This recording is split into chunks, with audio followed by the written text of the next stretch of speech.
What if you have a friend that you really care about who sometimes gets a little passive-aggressive? Whatever. And subtly, or not so subtly, pulls you down. Way to go, Smarty Pants. Great question. This is Reid for readaboutsex.com. Cathy from the intimacydojo.com. And it can be hard, especially when you're close with someone. Is it teasing? Are they pulling you down? What's going on? What would you say to someone that was... If people are passive-aggressive, it's because they're not taking care of themselves. So ask them where they've stepped over their boundaries and they're not speaking up. Yeah. That's usually where passive-aggressiveness comes from. That's a very reductive statement. I'm not a psychologist, nor do I play on the internet. However, that has been my personal experience. When I get passive-aggressive, it's because I crossed a boundary of mine, usually with good intentions, but then I'm making everybody else pay for it. So you can call your friends out on it and be like, hey, listen, like, I'm just curious. Like, are you teasing me and this is all fun? Or are you actually like, are you upset about something and we need to talk about this? And then you're gently reminding each other that, like, you need to learn how to say no and take care of yourself because you're way more fun to be around when you do that. And, of course, say that in a non-passive-aggressive way. And I've noticed, too, that, like, I hang out with people that are kind of goofy, and they're teasing a lot, and sometimes I doubt myself. Like, is this, am I being too sensitive or whatever? But just sharing my truth, it's like, can I role model with you? Sure. So, Reid, do you have a minute to talk? Yes. It's going to be passive-aggressive. Thank you. So, I have something I'd like to ask, but I'm kind of afraid that if I ask you about it, talk to you about it, you'll think I'm kind of goofy or too sensitive. Okay. And what I'd really like to have happen...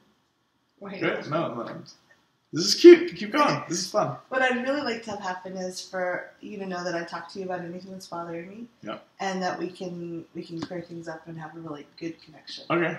What's up? What I've noticed is some of your comments lately leave me feeling kind of bad about myself. And I'm not sure if you're just joking and I'm taking them wrong, but I'm wondering if we can talk about what's going on. If you're feeling resentful towards me or kind of jabbing, or are your jokes just landing wrong for me? Okay. And I'd like to figure it out either way. I'd like to fix it so I don't feel left a little bit feeling bad about myself after we hang out, because I really like hanging out with you. Cool. Let's do that. Get it? She's using the difficult conversation formula. Yeah, it's a good formula. It really works. Where you share what you're afraid of, what you'd like to have happen, and then the thing that you need to talk to them about. Yeah, and I really love having a safe word, too. So if you notice it happening, like, say Reid and I had the conversation, and I'm like, hey, could I use a safe word when I notice it seems like we're going down that path where you seem like you're being passive-aggressive? Mm-hmm. So we can kind of stop the conversation and check in. And you can pick whatever, Pick a happy safe word. Bunny. Don't pick a passive-aggressive safe word, because that's... asshole. Yeah. Like, oh, that would be funny. No, but it allows you to check in the moment, because sometimes people don't realize it could be subconscious, or they could just be goofing off and thinking that you're fine with it. Mm-hmm. So cleaning this up before it starts to be a big problem is really important. It can make the relationship so much stronger and healthier, and helps you practice taking care of yourself. Yep. And also show them this video. Yeah. But in a non-passive-aggressive way. How do you do that non-passive-aggressively? I don't know. Yeah. Use that formula. Leave a comment. What do you think?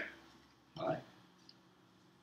Thanks for tuning in, Sex Geek. If you would like to continue with the brain sex, do me a favor and click subscribe right here. If you'd like to watch me on social media, that's where you're going to go. Next video, maybe? And if you really would like your own Sex Geek t-shirt, please click right here, right now. Boop.